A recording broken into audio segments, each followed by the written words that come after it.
ఒడిశాలోని పూరీ జగన్నాథుడి రత్న భాండాగారం తెరుచుకుంది. ప్రత్యేక పూజల అనంతరం మధ్యాహ్నం 1:28 ఆ రహస్య గది తలుపులు తీశారు.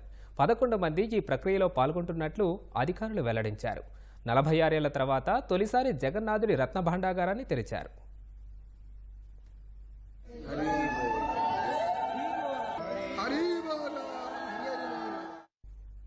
శ్రీక్షేత్రంలో జగన్నాథునికి నిత్యం 119 మూలికా సేవలు జరుగుతాయి.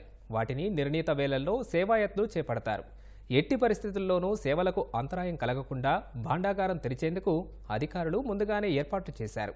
రత్న భాండాగారంలోని ఆభరణాల లెక్కింపు తదితర ప్రక్రియంతా డిజిటలైజేషన్ చేయనున్నారు.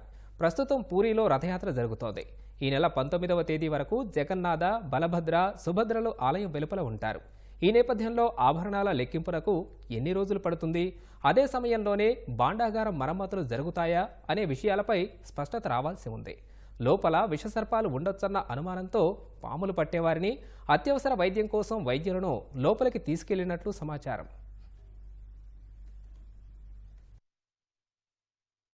పూరీ జగన్నాథుని ఆభరణాలను 5 కర్రపెట్టెల్లో ఉంచి రహస్య గదిలో భద్రపరిచారు.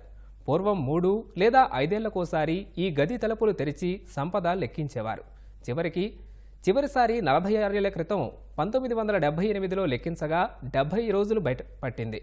అప్పట్లో కొన్నింటిని వదిలేయడంతో లెక్కలపై సందేహాలు ఉన్నాయి. ఈ నేపథ్యంలో దాఖలైన వ్యాజ్యంపై విచారణ జరిపిన ఒడిశా హైకోర్టు భాండాగారం తెరిచి సంపద లెక్కించాలని ఆదేశించింది. హైకోర్టు ఉత్తర్వులను సుప్రీంకోర్టు కూడా సమర్థించింది. రహస్య గదులు జీర్ణావస్థకు చేరడంతో పాటు వర్షపు నీరు లీకై గోడలు బీటలు వారుతుందన్న మరమ్మతులు చేయాలని 2018లోనే పురావస్తు శాఖను కోర్టు ఆదేశించింది.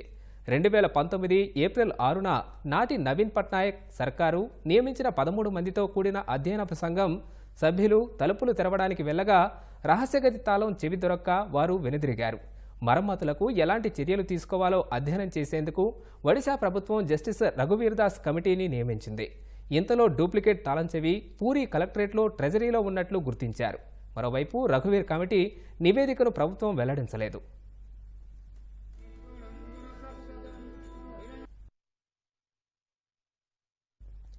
ఇటీవల జరిగిన ఒడిశా శాసనసభ ఎన్నికల్లో రహస్య గదిని తెరిచే అంశాన్ని భాజపా ప్రచారాస్త్రంగా చేసుకుంది. తాము అధికారంలోకి వస్తే భాండాగారం తెరిపిస్తామన్న హామీకి కట్టుబడి విశ్రాంత న్యాయమూర్తి జస్టిస్ బిశ్వనాథ్ అధ్యక్షతన 16 మందితో కమిటీ వేసింది. ఆ కమిటీ రత్న భాండాగారం తెరవాలని రాష్ట్ర ప్రభుత్వానికి నివేదించింది. భాండాగారం లోపల ఎలా ఉందో ఎవరికీ అవగాహన లేదు. 46 ఏళ్లుగా అందులోకి ఎవరూ వెళ్లలేదు.